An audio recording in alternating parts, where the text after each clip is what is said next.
I was here for BBS. I watch it too much GH so Emma aqua bashroom or edipa the figure so and I'm more who are enemy not as a bread as to say trending issues maybe ever some more I would be trending issues so they are not to say and summer air or ever or my did and it just said you won't say and chimu and fire emerald now make and some no as soon Mobekaya and watching a braille yet. The man believe that JJ Rawlings you know yen for nibi beto abonten at sinfonation video na abrantie bi fike matter say former president JJ ne back Kimati just a voice scotty abrantie on no enama mo ewura foya of the Accra International Conference at the another day former president JJ ni mu no acha the samafo ko twa ni hu hia na te so mo ko hwe wo emu ni pay ne last respect na eno na te video no abrante no wo hwe na stage ne look ene te se no wetwi ja na bodwe ede mu na start here say ye dey to da na say for speculate say we die say na afofro aba point ma sha say wo so former president JJ Emmanuel aside ni man nan ya yedi momo senator Amina ya santua eni ebie so no Kimati no nkofo no baba bonte na te so mo kika say won papa eni no ate so no mame so ene fa yifu wo no na betima ba ne say we so e ka hu bi because so hwe ne ye be na ka say de former president JJ na mu na te so sa ban ne parent be nu bi ma wo gina oho ana say wo tu ana mo e di akom lentina nkofo kika say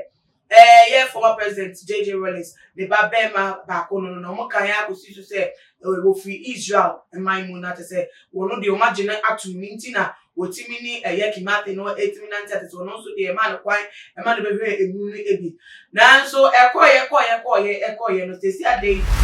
ayonko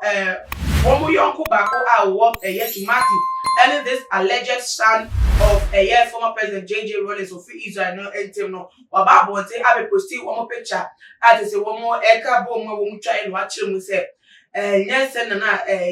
sema kono atana kana for cheche mo kano yes ana ensem ni sifati da bi omuso mu dia say omuso mu look like a 24 cracker say ayo numa womo entakra ese and womo etugo minti e dey rap so mo was similarities to kwan bia so e no meka bom say yokofo nti ne kure womo pa and say Kimati na downfall the yonko brebo ene abrante na woni no enam no na wonsa anya Israel ni we India ni ade for free India ede ba wo man ga mu ebe boa na downfall say say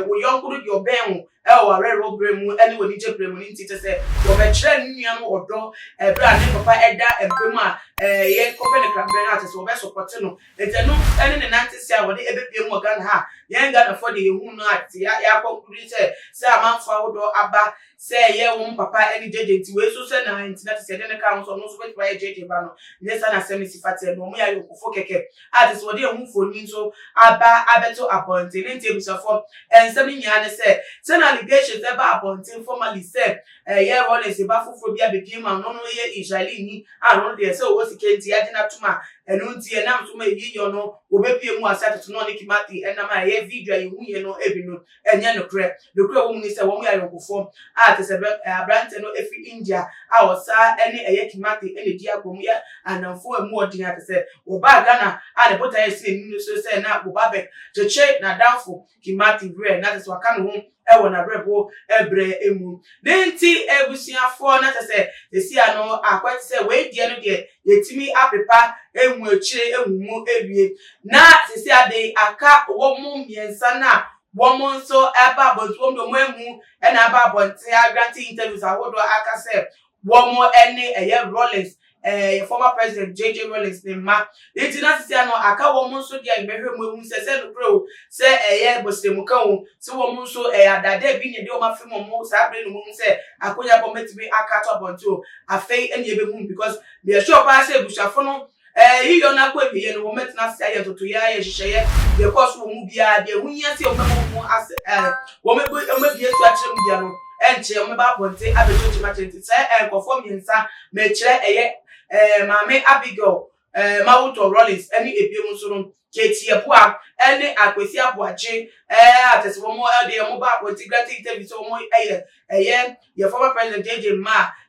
won not to say abra na JJ etias na yini mo na say na to say won mo bebi aso wo ma ewo the one ne yire ye Mrs. Kunedu Admiral Rawlings echi no na to say afi na sa nkofo no mchire me ba so mo ye DNA test na mo de confirm say kwasem say nsem no na beto aponte no no query ana say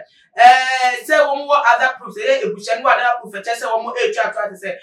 actions so mo take afterwards because there was a intro no wo mu twa dia no who be yin pass say dem na be do because won't me sorry prekope me defend obi ana say emfa fi enka obi di won say nipa no enti asa na so won't be defend no mo there the books for etna say etia senti so mo tia no mo say waf mo nkwa na say mo de family kwanso na be edwuma dia na ebetu ba ne say mo de befa emra kwanso na ko si say that bre no ebeba no books for de ni ebedi ensem no etulity go mo tia na subscribe